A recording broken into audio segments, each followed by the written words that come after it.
This is part 2 of a grit test. I have a vintage Togo Reigo kanna blade here, and I'm going to use this 1000 grit king synthetic stone to create a 1000 grit scratch pattern on this blade.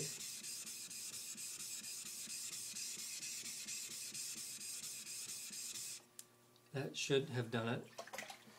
You rinse it off and dry off the blade. The blade is fairly dull at this stage. It's a 1000 grit surface. So I have a microscope here, which I'm going to put my blade into, and I'm going to push the blade into the viewing area for the microscope. Okay, I just passed the edge there a little bit. Okay, I have to focus now.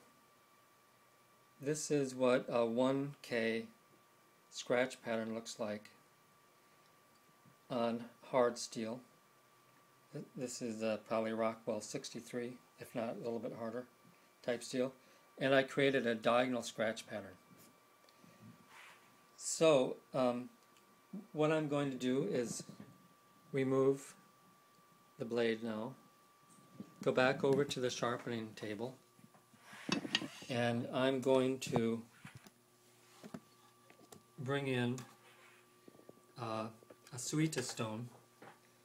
I'm going to replace the king with this giant suita,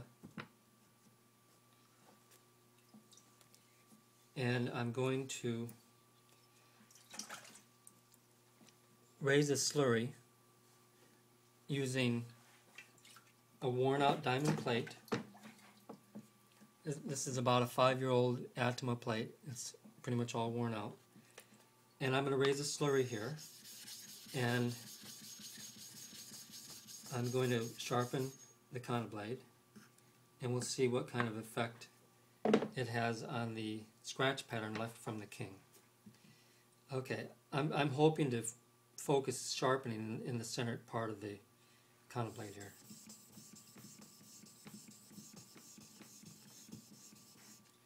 Okay, that was... I sort of missed the middle of the blade.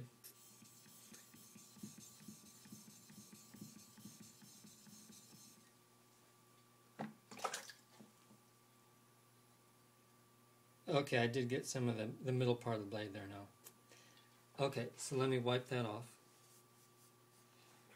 I'm going to go back over to the microscope.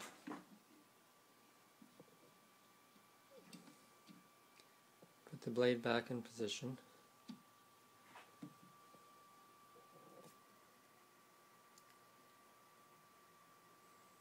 Okay.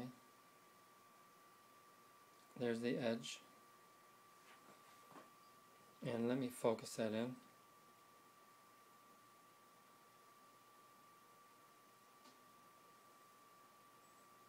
So we're not studying the edge here, which actually you can see a false edge, a foil edge forming on the bevel there, on the edge. Okay, but what I want you to see is the absence of the diagonal scratches now. That's all that's left, just remnants. I can focus in and out. The depth of field on this microscope is so fine. There's really hardly any diagonal scratches left on this blade. They're more like shadows, and they're retaining a little bit of moisture. That's why they look a little dull.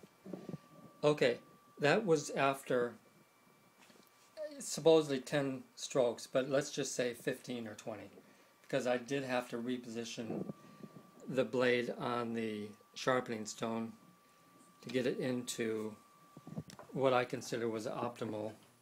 But you can see how the center part of the blade has changed with the shine already. That was with, we can say 20 strokes. I'm going to do another 20 strokes, and with the same slurry. I won't change the slurry at all. I'm going to draw it back into position here, and then we'll see how much brighter this blade can become.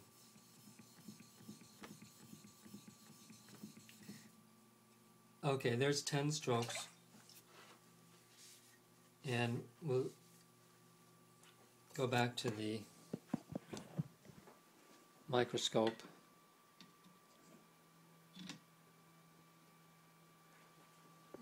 Put that in position.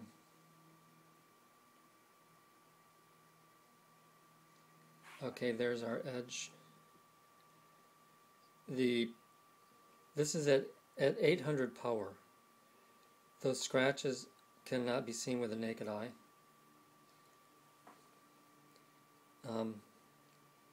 But you can see how even the edge of the blade has changed a little bit in the look of it.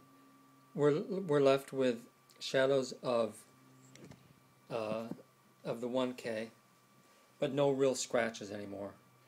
These scratches are from the slurry from the suita now. So that's with 30 strokes.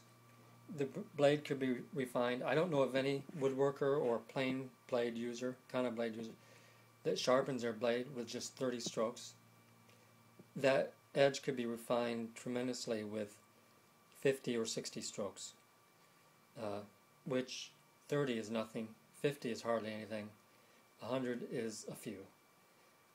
Okay, so that's going to conclude this short segment, this part 2. Part 1 was using the same stone, but with no slurry, just clear water. And I'm going to go on and do a couple other series of the same study using a piece of uchigomori, and I think I have another suita here someplace that I was going to do the same thing with. I'm not sure which one it is, but okay, that's it.